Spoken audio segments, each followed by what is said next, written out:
Un mariage d'amour. En 1995, Elena d'Espagne s'est avancée devant l'autel de la cathédrale de Séville pour épouser Jaime de Marichalar, fils du comte de Ripalda.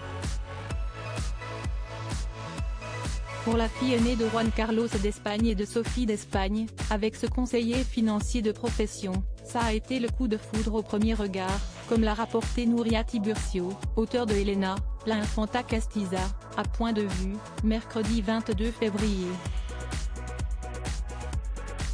Pourtant, leur histoire d'amour s'est terminée en 2010, date à laquelle a été prononcé leur divorce.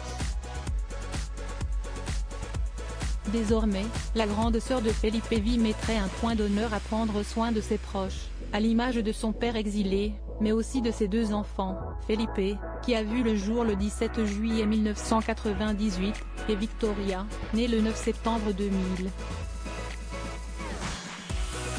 D'après nos confrères, Elena de Borbón Iglesias, qui s'apprête à franchir le cap de la soixantaine, a donc mis l'accent sur l'éducation de sa progéniture. Elle a inscrit son fils à Cottmore School, dans le Sussex, puis à Blue Ridge, en Virginie. Un jeune homme rebelle qu'elle a fini par envoyer à Abu Dhabi, où son grand-père vit en exil. Sa sœur Victoria, plus studieuse, est une influenceuse très suivie en Espagne.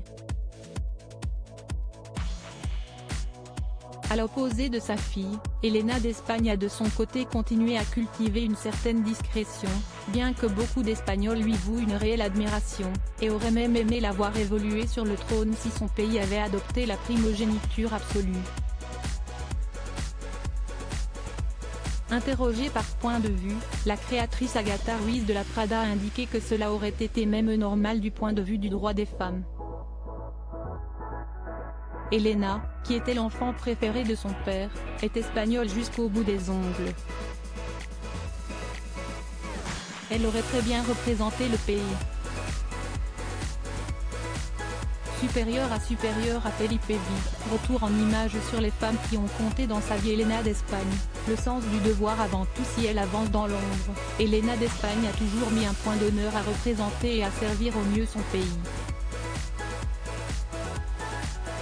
Un patriotisme sur lequel elle s'était penchée il y a quelques années dans un entretien accordé à l'agence de presse espagnole EFE. Je suis toujours déterminée à représenter l'Espagne et le roi, toujours. Je n'y ai jamais vu le moindre inconvénient. Article écrit en collaboration avec 6 Médias. Crédit photo, Jacobi de Moro.